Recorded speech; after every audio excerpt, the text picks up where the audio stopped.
So welcome guys in today's video. तो आज की वीडियो हम देखेंगे हिस्ट्री ऑफ सी की। हमें सी लैंग्वेज जो हमारी बेसिक लैंग्वेज है कंप्यूटर प्रोग्रामिंग की, हमें उसकी ज़रूरत कैसे पड़ी, कैसे आई, क्या वो हमारी फर्स्ट लैंग्वेज है प्रोग्रामिंग में।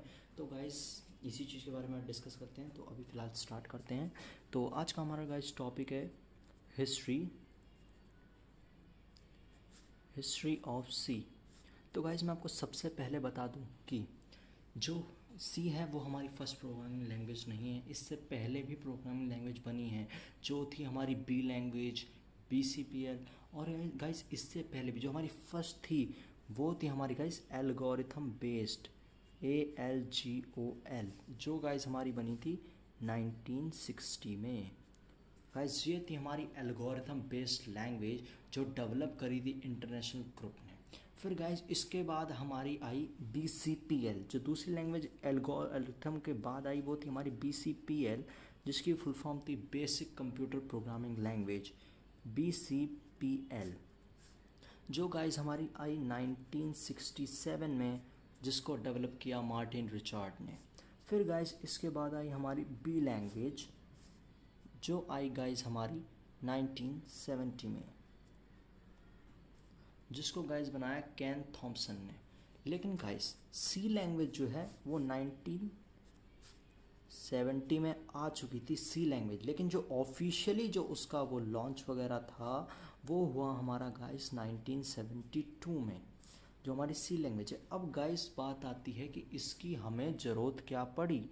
तो गाइस इसकी सिंपल सी ज़रूरत हमको ये पड़ी कि जो सी लैंग्वेज है, कि जो सी लैंग्वेज से पहले हम लोग फॉर एग्ज़ाम्पल अगर हमें एक एडिशन का प्रोग्राम बनाना है तो गाइस इससे पहले जो सी से पहले हम बनाते थे वो गाइस कुछ इस प्रकार बनाते थे। For example push A, push B, add और गाइस पुट C। गाइस हम इससे पहले कुछ प्रोग्राम ऐसे बनाते थे, लेकिन पुट C। तो गाइस आप देख सकते हैं कि इसमें कितना ज़्यादा झंझट है। इसमें push A, push B, add, put C, तो गाइस इसमें कितना सारा झंझट है। लेकिन C ने हमारी ये चीज़ बिल्कुल क्लियर कर दी, जो था हमारा C equal to A plus B। देखिए गाइस कितने कम कोड में हमें C में कर दिया। तो guys number of lines of code जो है वो हमारा डिक्रीज़ हुआ। जो गाइस उसकी क्या नाम है, समझने की जो पावर है, मतलब इसमें कम दिमाग लगाना पड़ता है क्योंकि बहुत सिंपल है। वो कॉम्प्लेक्स लैंग्वेज थी पुराने वाली। और गाइस सी लैंग्वेज जो है वो कंपाइलर पे वर्क करती है। देखिए जो सी लैंग्वेज है वो एक मिडिल लेवल प्रोग्रामिंग लैंग्वेज है, न लो है ना हाई, ये एक मिडिल लेवल प्रोग्रामिंग लैंग्वेज है। और गाइस आपको पता है कंप्यूटर खाली बाइनरी लैंग्वेज समझता है, जो कि 1011 ऐसी फॉर्म में होती है, 101 गाइस कुछ इस फॉर्म में होती है। अब देखिए ये ह्यूमन रीडेबल लैंग्वेज नहीं है, इसे ह्यूमन रीड नहीं कर सकता है। लेकिन हाँ जो कोई कोर प्रोग्रामर होता है वो इस जिसे आती है मशीन लैंग्वेज, वो गाइस इसको पढ़ सकता है, लेकिन हर कोई नहीं पढ़ सकता। ये ह्यूमन रीडेबल नहीं है कि हाँ हर कोई आम आदमी इसको पढ़ सके। कोई इंग्लिश नहीं है कि आप इसे पढ़ सकें। जैसे फॉर एग्जाम्पल ऐसे बाइनरी में कोड होते हैं, for example add 53।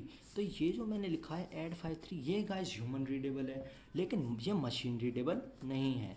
Machine readable है खाली बाइनरी कोड जो है हमारा 0 और 1 की फॉर्मेट में। तो गाइस जो हमारी सी लैंग्वेज है और जो ये कंपाइलर बेस्ड है गाइस। कंपाइलर क्या होता है गाइस? कंपाइलर होता है जो हमारे कोड को कंपाइल करता है गाइस, जो कंपाइलर, और एक होता है गाइस हमारा इंटरप्रेटर। तो गाइस कंपाइलर जो होता है वो हमारे पूरे कोड को एक बार में कंपाइल करता है और फास्ट रिजल्ट देता है। सी हमारी कंपाइलर बेस्ड है।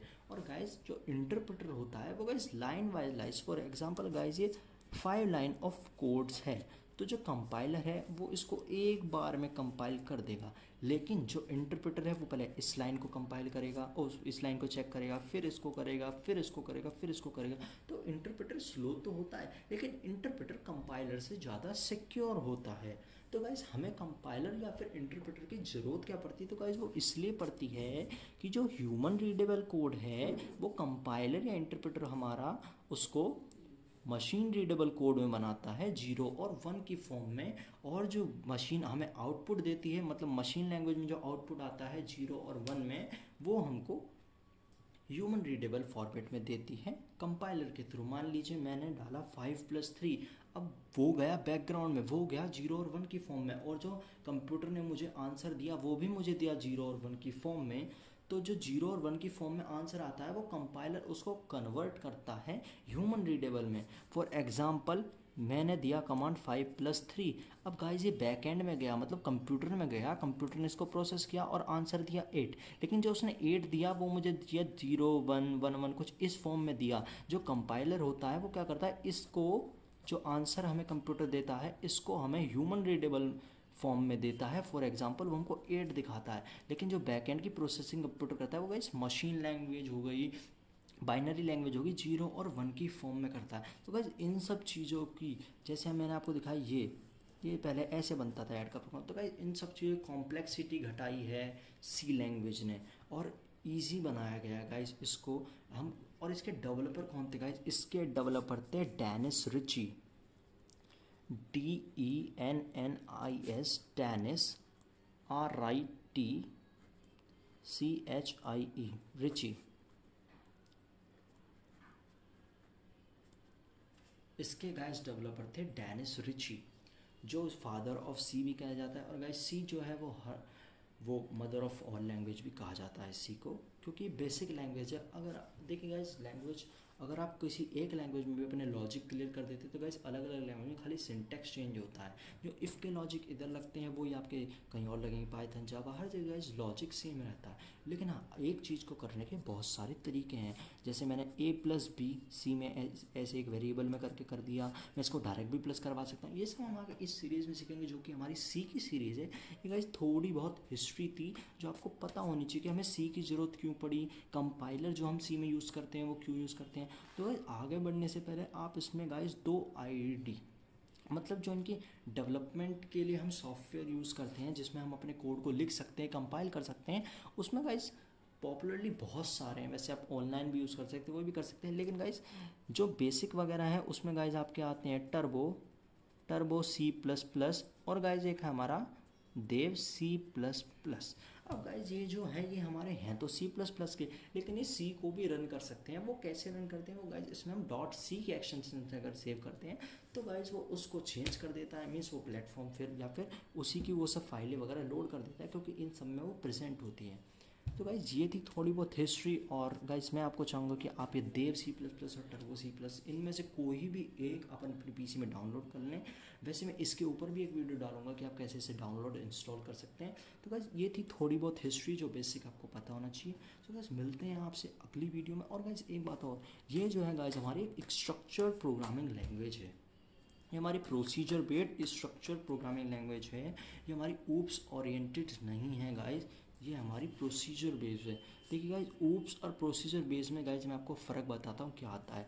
तो गाइज ये फंक्शन वगैरह बहुत आगे जाके आएंगे तो आपको क्लियर समझता भी आएगा, लेकिन फिर भी मैं आपको एक ओवरव्यू देता हूँ कि जो ऊप्स में होता है ना, ऊप्स में हम क्या नाम है गाइज ऑब्जेक्ट से हम किसी क्लास का डाटा फैच कर सकते हैं, किसी फंक्शन का डाटा फैच कर सकते हैं, जो कि अगर हम सी में यूज़ करें तो हमें सी में मान लीजिए एक ये हमारी फंक्शन है।